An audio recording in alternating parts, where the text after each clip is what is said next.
Assalamualaikum warahmatullahi wabarakatuh.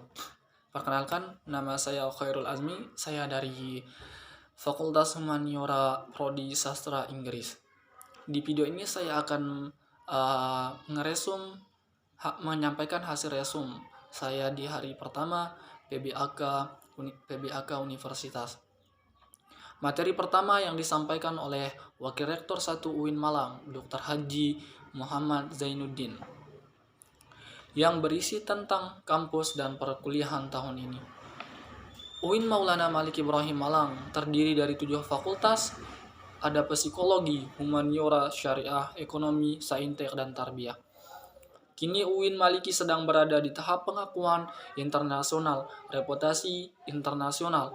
Oleh karena itu, UIN Maliki sedang memperbanyak event internasional mahasiswa abroad, program studi internasional, dan lain-lain. Upaya internasionalisasi dilakukan dengan mendorong para dosen dan mahasiswa untuk membuat jurnal internasional. Mahasiswa diwajibkan untuk riset dan mempublish jurnal nasional atau internasional sebagai tugas akhir untuk menaikkan predikat kampus. UIN Malang memadukan pengetahuan umum dan agama untuk membentuk karakter melalui Mahat Al-Jamiah selama 1 tahun. UIN Maliki juga memiliki beberapa fasilitas yang menaungi mahasiswa seperti lembaga bahasa, di mana ada bahasa Inggris, Arab, dan Mandarin. UIN Maulana juga mempunyai rumah moderasi beragama yang membentuk pemuda moderat, cinta bangsa, dan peduli Indonesia tangguh, dan juga perpustakaan yang menyediakan jurnal-jurnal dan karya ilmiah. Perkuliahan berlangsung selama 8 semester dengan 160 sampai 150 SKS dan penelitian sebagai pengabdian masyarakat dengan mata kuliah profesi, dengan KKN, dengan yudisium hingga akhir wisuda. Mata kuliah di UIN Maliki ini dijadikan sebagai pengembangan kepribadian yang merupakan ciri khas UIN Maulana Malik Ibrahim Malang. Mata kuliah terdiri dari mata kuliah dasar, agama, bahasa, dan filsafat dengan mata kuliah fakultas yang membedakan antar fakultas dan mata kuliah program studi yang membedakan antar prodi. Pada tahun ini, pembelajaran dilakukan secara daring melalui platform Zoom, Gmeet, e-learning, dan lain-lain. Kemudian untuk sistem siakat, mahasiswa baru semester 1 diperketatkan, sedangkan semester 2 sampai seterusnya diambil secara mandiri dengan berkonsultasi dengan DPA, dosen penasihat akademik. Perkuliahan dimulai pada tanggal 6 September sampai Desember 2021 dengan melalui UTS dan UAS. Setelah UAS, mahasiswa akan mendapatkan KHS, kartu hasil studi, di mana di sana tertera IPK, dan IPK itu akan berpengaruh terhadap SKS. Semakin kecil IPK, semakin sedikit. Semakin besar, maka akan semakin banyak alias cepat lulus. Mahasiswa UIN Maliki diharapkan aktif dan mendapat menjadi manusia yang bermanfaat. Materi kedua yang disampaikan oleh Dr. Haji Ahmad Fatah Yasin MAG. Beliau mengatakan, kita adalah the best human material. Mahasiswa baru harus mengupayakan diri baik secara mental dan spiritual dalam mengikuti perkuliahan di UIN Malang. Orang yang memiliki mental spiritual memiliki 3 indikator, yaitu pertama, berpikir ilmiah. Mahasiswa baru harus melandasi pikiran dengan pengetahuan umum dan agama. Yang kedua, berperilaku islami dengan cara tampil dengan style khas UIN Malang, yakni berpakaian islami dan tidak berambut gondrong, serta berbicara sopan dan sebagainya. Yang ketiga, menjadi mahasiswa yang kreatif dan terampil dalam bermasyarakat.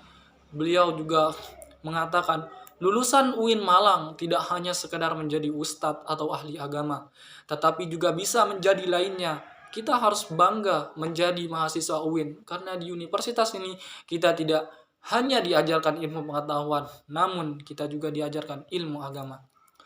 Lanjut ke resum D2.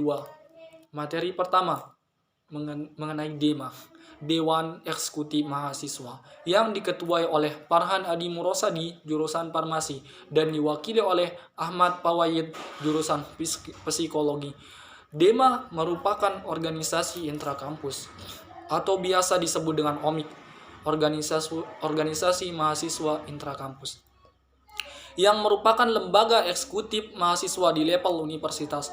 Fungsi dari Dema adalah sebagai pelaksana program organisasi kemahasiswaan dan sebagai lembaga yang mengkoordinasikan dan menginstruksikan pelaksanaan kegiatan kemahasiswaan dan di tingkat universitas. Tugas Dema melaksanakan program kerja organisasi yang sudah disepakati Senat Mahasiswa SEMA Universitas, mengkomunikasikan dan menginformasikan kegiatan kemahasiswaan di tingkat universitas, dan juga melaksanakan koordinasi dan sinkronisasi kegiatan kemahasiswaan. Materi kedua, SEMA, Senat Mahasiswa, yang diketuai oleh Ahmad Adi Faroni. SEMA merupakan organisasi mahasiswa UIN Malang yang berperan sebagai lembaga legislatif yang mengkoordinasi Dema, UKM, dan HMJ. Fungsi SEMA: yang pertama, advokasi; kedua, legislasi; ketiga, pengawasan; dan yang terakhir, penganggaran. SEMA membantu mahasiswa dalam segala masalah untuk disampaikan kepada pihak terkait. Tugas dari SEMA: mengawasi dan mengontrol Demayu, memberikan persetujuan setiap kegiatan yang akan dilaksanakan oleh Demayu, memberikan pengesahan setiap laporan pertanggungjawaban setelah selesai agenda, dan sebagainya.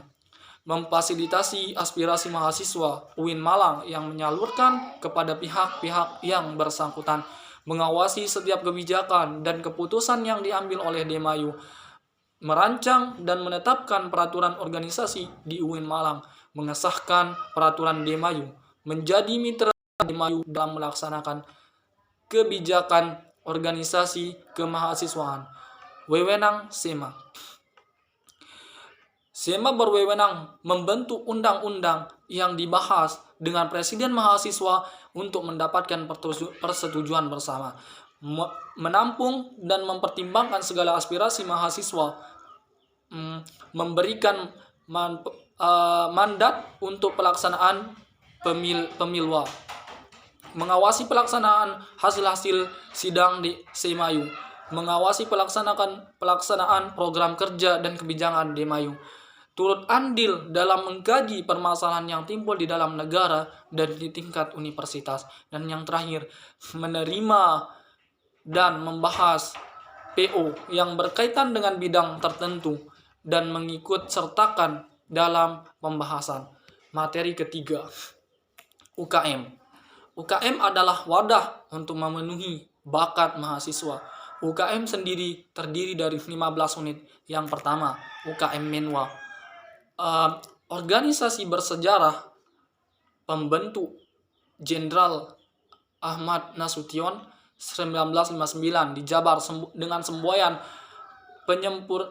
penyempurnaan pengabdian dan ilmu pengetahuan dan ilmu keprajuritan, dengan logo simbol warna ungu, artinya mulia. Fungsi resimen mahasiswa: mewujudkan sikap bela negara di ranah mahasiswa, menciptakan kondusivitas kehidupan mahasiswa, dan lain-lain. Latihan lempar pisau, menembak, dan bela diri. Yang kedua, UKM Pramuka. Rencana Maulana Malik Ibrahim, Dewi Chandra Wulan 2021, berlandaskan ulul albab dan pemangku adat. Salah satu visinya yaitu mengamalkan nilai kode kehormatan dalam kehidupan sehari-hari. Tugas: rapat kerja, rapat bulanan, rapat internal, bidang, rapat anggota, rapat triwulan, sebagai salah satu dewan OPS Diklat. Yang ketiga, UKM PMII, bergerak di bidang kemanusiaan, kekeluargaan, dan kemanfaatan. Lambang burung Raja Wali. Program kerja pengurus inti, rapat bulanan, kartu kendali, pengukuhan AK, Mustafa XXIX, Dets Natalion. Yang keempat, UKM GGB, Gema Gita Bahana, berumur 6 tahun, mengurus pengembangan bakat di bidang suara, memiliki 8 prestasi minimal tingkat provinsi. GGB mempelajari ilmu musik seperti not angka, not blok, dan lain-lain, dan ilmu keorganisasian. Yang kelima, UKM SR, seni religius. Lembaga otonom yang memiliki jalur koordinatif yang bergerak dalam bidang seni Islami. Tujuan membentuk kader Islami yang beriman dan taat kepada Allah Subhanahu wa taala dan memiliki jiwa pemimpin yang agamis, kritis, dinamis, kreatif, inovatif, serta menjunjung tinggi terudharma perguruan tinggi, divisi kaligrafi, kiroah, MC, kasidah, nasid, solawat, dan gambus. Yang keenam, UKM teater, berumur 36 tahun, terdapat bidang seni, musik, tari, sastra, aktor, dan lain-lain. Yang ketujuh, UKM Mapala Tursina, organisasi pencinta alam, kegiatan utama yaitu rekreasi, mendaki, sosial bencana alam, olahraga mendaki gunung, panjat tebing, orat, susur goa, dan ilmiah. Yang kedelapan, UKM Unior, unit olahraga, sebagai wadah memfasilitasi mahasiswa dalam bidang olahraga, menaungi 7 cabang olahraga yaitu sepak bola, bola voli, bulu tangkis, tenis meja, bola basket, sepak takraw, catur. Kegiatan latihan rutin, sparring partner, organisasi, dan panitiaan. 9. UKM Kopma Padang Bulan, dibentuk 9 Maret 2000 oleh Bapak Dr. Andes Haji Irfan SH MPD. Yang ke-11, UKM Taekwondo, merupakan awal dari ranting Universitas Brawijaya, didirikan pada tanggal 11 April 1995. Tatap muka seminggu 5 kali, yaitu pada malam Rabu, malam Kamis, malam Jumat, malam Sabtu, dan Sabtu pagi. Yang ke-12, UKM Jepret Club JC, klub fotografi yang tidak fokus hanya pada satu bidang, namun mempelajari di bidang videografi. Anggota UKM Semalang Raya, moto "Aku ada untuk mengabdikan, bersama kulihat dunia nyata". Kegiatan diklat, pameran, hunting besar. Ke-13, UKM Simfoni, platform simfoni, program harian seperti Symphony Morning, Show, Free Time, Fresh and Relax, dan lain sebagainya. Dan yang ke-14, UKM LKP2M, Lembaga Kajian Penelitian dan Pengembangan Mahasiswa, berdiri pada tanggal 1 Juli 1999. LKP2M telah mengikuti berbagai perlombaan hingga kancah nasional. Yang ke-15 dan yang terakhir, UKM UAPM Inovasi, unit kegiatan mahasiswa yang bergerak di bidang jurnalistik, didirikan pada tanggal 21 Maret 1986 di Malang, Jatim.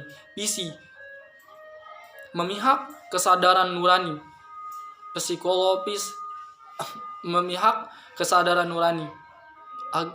Produk Kifos berupa koran, kumpulan isu ranah kampus, dan menjalani majalah berupa majalah tahunan berisi dev news yang kritis, analitis, dan materi terakhir, kebangkitan bangsa menuju Indonesia tangguh. Pembicara Muhammad Hasanuddin Wahid, MHum, anggota DPR RI. Yang dimulai dengan materi tentang COVID. Sampai saat ini tidak ada yang bisa menemukan obat COVID-19. Kunci menanggulangi COVID-19 adalah vaksin agar mencapai herd immunity atau kekebalan secara besar. Kunci yang kedua adalah disiplin prokes. Orang Indonesia kurang disiplin prokes sehingga COVID pun sulit untuk ditaklukkan. Tingkat pemahaman COVID di Indonesia itu rendah. Memakai masker saja susah, gimana mau sembuh dari COVID. Pertumbuhan ekonomi karena COVID semua turun. Semua negara turun, tapi kita sudah mengalami kenaikan dari year of year. Kita naik sekitar 7%. Melemah daya pembeli karena efek PPKM membuat masyarakat malah malas untuk membeli. Lalu terjadi inflasi tipis dan juga banyak yang kehilangan pekerjaan akibat pandemi COVID-19. Tercatat lebih dari 50.000 bunuh buruh di PHK sejak awal 2021. Tingkat pengangguran akan lebih banyak di bulan Agustus 2021. Kalau dampak di sektor pendidikan, banyaknya yang putus sekolah dikarenakan anak harus bekerja karena kritis ekonomi akibat pandemi COVID-19, dan juga karena persepsi orang tua mereka lalu kebijakan sektor pendidikan di pandemi kini adalah memberi bantuan kuota data internet, bantuan subsidi BLT, dan lain-lain. Bantuan dilanjutkan untuk bulan September, Oktober, November sebanyak 2,3 triliun. Agar kita bisa tetap tatap muka, kita harus melakukan kolaborasi heksahelix agar terselesaikannya wabah ini. Sekarang kita berada di era digital 4.0 dan akan menuju 5.0 yang seperti memakai hologram. Kata pepatah, siapa yang ingin memajukan dunia, dia harus pandai IT. Barang siapa yang tidak bisa menjadi mahir dalam IT, maka akan menjadi budak dunia. 3 kekuatan pengubah dunia adalah kemajuan teknologi, agama, dan pasar. Peran dan peluang UIN. Arus utama pengembangan teknologi digital, link dan match dengan sektor industri menjadi kekuatan teknopreneur. Yang keempat, epicentrum ajaran agama insekutif. Cara bekerja pada masa depan adalah munculnya jenis pekerjaan baru akibat digitalisasi dan otomatisasi. Cara menjadi generasi unggul, keagungan moral dan spiritual, gandrung ilmu pengetahuan, memiliki digital quotient, dan kesalehan peduli sosial. Barang siapa yang mau kuasai dunia harus dengan ilmu, mau kuasai akhirat harus dengan ilmu, dan barang siapa yang ingin menguasai kedua-duanya hendaklah dengan ilmu. Kita juga harus mempunyai kecerdasan emosional, tidak hanya kecerdasan digital. Jadi mahasiswa UIN Malang harus mempunyai 2 arus besar, adalah Sunni dan Syiil Islam. Mungkin hanya ini yang dapat saya sampaikan. Sekian dan terima kasih. Wassalamualaikum warahmatullahi wabarakatuh.